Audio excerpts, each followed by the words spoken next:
Hi, White to Tall Film Festival. My name is Aldrin, and I'm from ThinkShiftDesign. We are an ecosystem builder, and we aim to be the bridge, right, to build sustainable, scalable, and positive impact, right, to people around the world. So what we do is we are a think tank. We gather people from all walks of life, whether you are young, old, all kinds of subject matter specialists and experts, right, to form a think tank.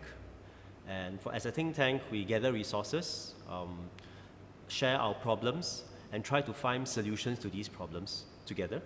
And from these solutions, hopefully we design more sustainable and scalable products and services, and eventually turn them into new startups for us to hopefully share with the rest of the world. I think I'm like the average Singaporean as well. In school, it's always about examinations, always about excelling in your extracurricular activities, and that's what I did when I was in school. Really did a lot of CCAs and had a lot of stuff. So I think that made me really want to explore more about the world. And ever since I was young, I've always wanted to pick up new skills, new hobbies, and just to make life as full as possible.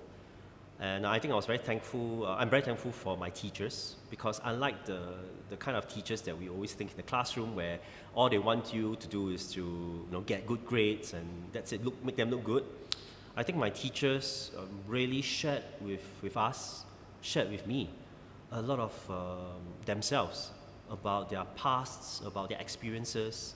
And I think that really fueled this curiosity in me to really want to, make my own interpretations of the world. And to me, with that kind of background in education, all right, it got me into being a teacher. I taught in a government school for a year, and I was fortunate enough to be picked up to go to independent school, and that's where I stayed for 3 more years. And again, the learning never stopped, because not only did I spend time in the classroom, I had a lot of exposure, all right, doing research, even doing a lot of projects. I was the chairperson I was teacher in charge for the photography club. And yeah, unlike how most people perceive clubs, we don't only just take photographs. We had a lot of joint projects, with the community. In fact, we had a kind of a festival where we worked with the Chinatown Merchants Association, where they provided cloth. We worked with a couple of groups that did fashion design, and collectively we organized a fashion runway.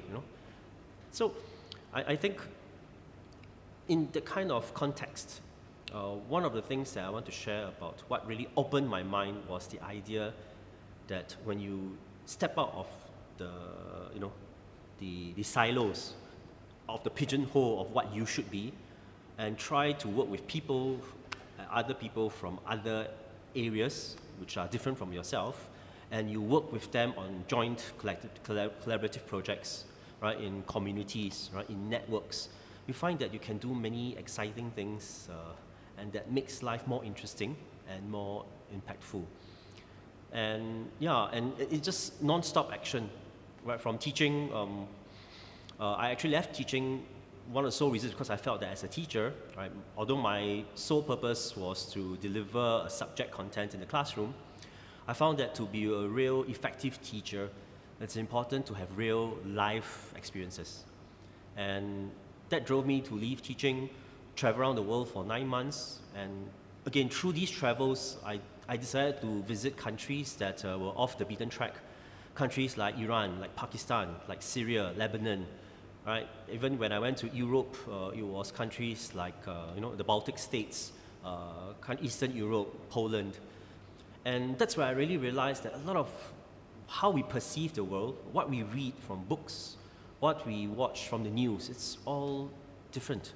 And one commonality that I found in visiting all these countries is that everybody just wants to live their life well, and as well as possible. So Iran, was one of the most beautiful countries that I've ever visited, right? And I've visited many, like dozens of countries.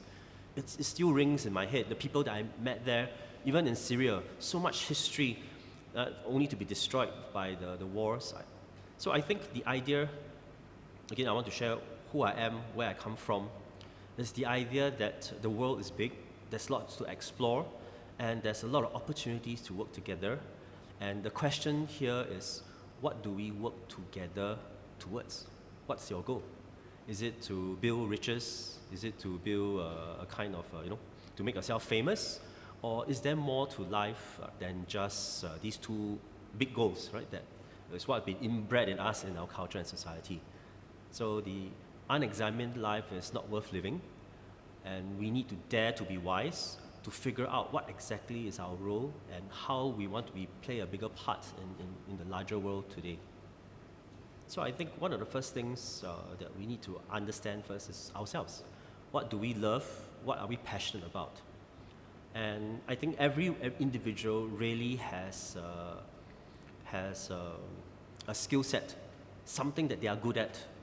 And the only thing about this skill set is how do you make it meaningful for yourself? So do you use this passion and skill set to start a career, right, to earn money? Or do you use this skill set also in some other ways, perhaps in volunteer work, and then engage yourself, apply it in a meaningful project which can, help you to impact others using your talent? So, like for myself, I started out from being a teacher, and teaching in the classroom with students was my step one. But again, we need to push ourselves further sometimes to find out exactly what does it mean to be a teacher. And I went on from being a school teacher. After I came back from my travels, to continue my story, I had to push myself further to see how far I could go. And I ended up forming a community of teachers. And together with other teachers, right, we worked together with Google and formed the Google Educators Group.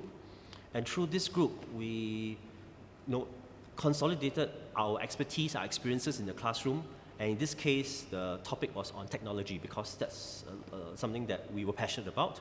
And we started sharing this love for technology to other teachers. And again, I must say, I'm happy to say that although we started off with teachers from the independent school sector, but and as we all know, independent schools have more resources.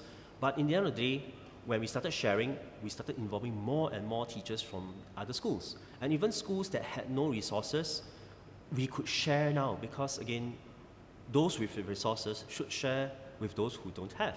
And again, for the school teachers who did not have resources, they were very ingenious and innovative. They made do with what they have, and they shared with us, again, how they use free softwares, open source softwares to derive the same kind of outcomes that we teachers with resources had. Again, the strength of a group comes with the sharing, and it comes for us working together to drive home a certain passion that we have. And if I were to continue this story over the next few years, again, we always need to realize there is a long journey ahead and we need to work towards a certain endpoint of continuous growth. Yeah, and if you really believe in that, every small project, every seed you plant can truly grow into a huge forest of impact. And to me, finding out what exactly you love, putting that first seed in will allow you to grow, right? And my experiences prove that it can be done. So from a Google Educators Group, the next thing that grew from that seed was we were picked up by Apple. And Apple contacted a few of us, and a few of us started driving. We were the first group of the Apple Professional Development Consultants for education, and we started driving education consultancy services for the rest of the countries in Southeast Asia.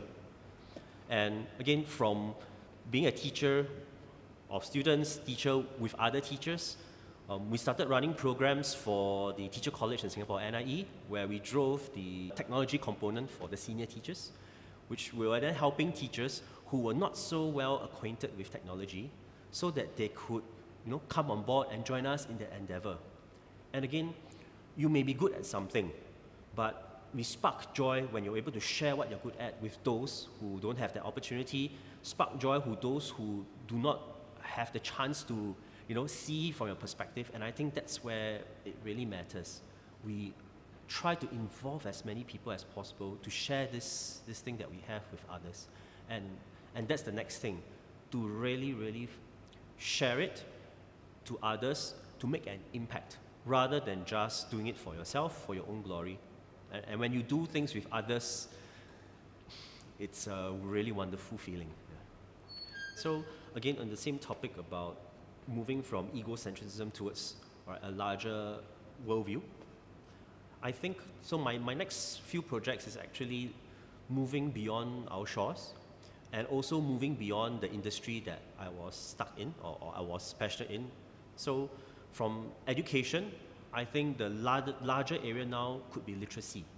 And in today's world, a lot of things that we are teaching in the classrooms are not so relevant. There are a lot of aspects of life that we need to inculcate and share with our youth and also to the adults. So trying to broaden the scope of learning is one of the very important areas which is important to me.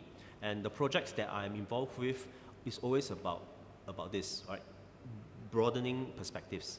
And one such project which I'm very much happy to share with is this thing called the Learn Good, Do Good circle, where we only just started a month ago. And that's where I invited, together with a couple of stakeholders, we invited representatives from different sectors, right? From the social enterprise sectors, from the learning and development sectors, right? From the HR sector, from the human capital development sector, right? Those who work with in the MNCs, in the corporate sector, to all come together to share, right, about some of the challenges we face. And one of the common things that we talked about was how can we work together not only to overcome our challenges, but also, all right, to do some good in the world. That's why that's the learn good and the do good.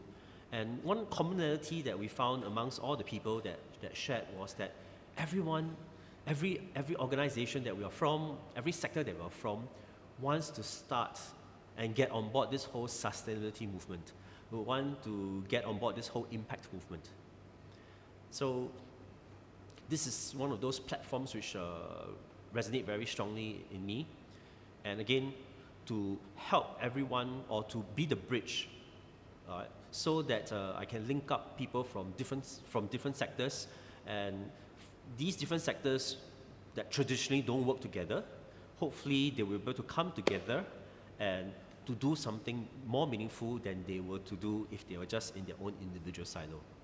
Right? And that incidentally is actually one of the main mission of TSD, ThinkShiftDesign, the startup that I founded.